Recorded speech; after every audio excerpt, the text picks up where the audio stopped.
ইতিমধ্যেই ভারতের বিপক্ষে সিরিজকে সামনে রেখে প্রস্তুতি শুরু করেছে বাংলাদেশ।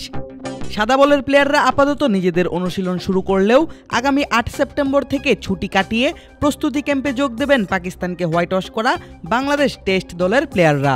ভারতের বিপক্ষে প্রথম টেস্ট ১৯ সেপ্টেম্বর, সেই তুলনায় বেশ আগে ভাগেই জোর প্রস্তুতি চালাচ্ছে টাইগাররা।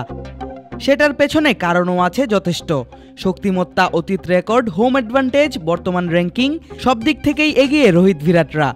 কিন্তু ভারত কি সহজ প্রতিপক্ষ হিসেবে দেখছে বাংলাদেশকে? উত্তর একদমই না। পাকিস্তানকে হোয়াইট ওয়াশ করার পর থেকে বাংলাদেশ বন্দনায় মেতেছেন ভারতীয়রা। একে তো তাদের জাতশত্রু পাকিস্তানকে হারানো, তারপর পরে আবার তাদের সাথে সিরিজ, সব মিলিয়ে বাংলাদেশকে খাটো করে দেখার কোনো সুযোগ নেই ভারতের সামনে।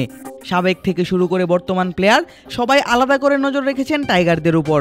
খুঁজে বের করার চেষ্টা করেছেন মিরাজ লিটনদের দুর্বলতা কিংবা শরীফুল তাসকিনদের শক্তি সামর্থ্য।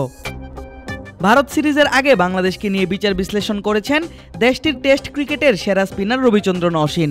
নিজের ইউটিউব চ্যানেলে এক আলোচনায় বাংলাদেশকে টেনে আনেন ভারতের হয়ে ১০০ টেস্ট খেলা এই বোলিং অলরাউন্ডার। অশ্বিন বের করার চেষ্টা করেন কারা হতে পারে ভারতের বিপক্ষে পারফর্মার, কিংবা কারা ঘুরিয়ে দিতে পারে খেলা যে কোনো সময়। চলো সর্বশেষ সিরিজ থেকে বাংলাদেশের ৫ জন সুপারস্টার পারফর্মার বেছে নেওয়া যাক। Mehedi Hasan Miraz man of the series হয়েছেন। লিটন দাস সবসময় সে আমার পছন্দের একজন। দ্বিতীয় টেস্টে হাই কোয়ালিটির একটা সেঞ্চুরি করেছেন।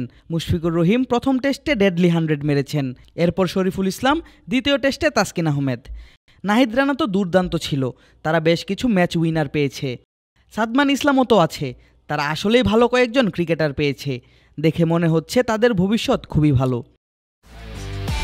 একমাত্র ওয়ালটন এসি দিচ্ছে 1 বছরের রিপ্লেসমেন্ট গ্যারান্টি এবং কম্প্রেসারের 10 বছরের গ্যারান্টি।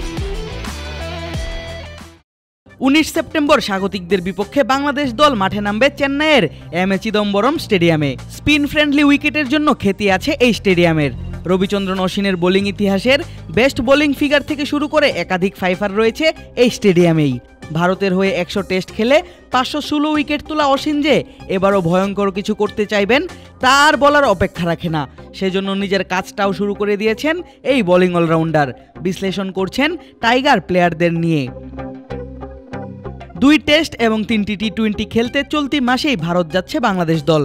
পাকিস্তানকে তাদের মাটিতে হোয়াইট ওয়াশ করায় টাইগারদের আত্মবিশ্বাস বেশ উপরেই বলা যায়। সেই আত্মবিশ্বাস কাজে লাগিয়েই ভারতের মাটিতে ভারত বোধের স্বপ্ন দেখছেন নাজমুল শান্তরা, স্বপ্ন দেখছেন কোটি ক্রিকেট সমর্থক। আদিল আশরাফ, ক্রিক ফ্রেন্জি।